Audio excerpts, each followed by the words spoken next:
tunin kam set vai takina ithu zak nung nuam het kein na tung mun tuam tuma ule naw te ke kamin muana hup tong hi na zomi better church pasta hing tu ria ka thu zak wai le tua tuang le ei zomi pi ta ti te in kwan to in kwan hi lo pi ta to dong te in kwan mo to khata in pai ding na lom dang te mo to thum to payu tua tuang te tuan na tua tuang te in kwan tuan na pen anu nga pain Woodburn Oregon State sunga kam siat wai takina motong kita ina siawanten ponong setina tua tuang amuna si pa ina ong bai san pa ina amoto hol pa akianga tu che to tina mini si na YP sia tua tuang lom nu YP level ape gu tegel to avelam kut kitan ina denin ya IC wa omen ken pa enina asia wanten jingchang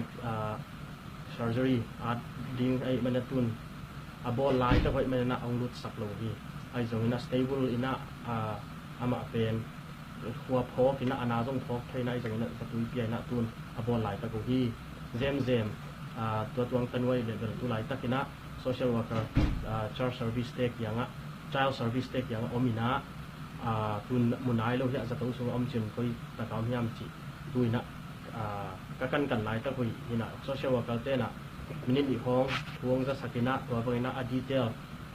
chi abukimina ki zat nai lo ina koi la ka omen koi ta ka oma hiam chi zong aluang teo zong koi la koi ta koi zatong po hiam zong ki thei nai lo ina police te na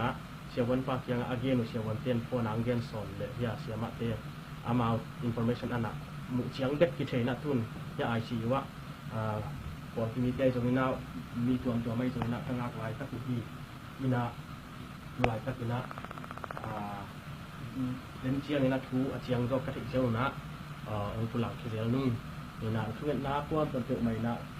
le tu mun tom to ram zong mi te thu mi te na ong na ko kun chi wa ong gen ma mi ai zong tu chiang a ka thei oi level YP sia to tuang ji akai bu tegel ke tanin khut pelam tu zong ki tanin naw ngek bel chidamina ni bel mo to sunga tuang mini tables tua tuang le lom pa bel anum ta nang bai san chi thu tua chiang sia wan te tung pana ka za ku hi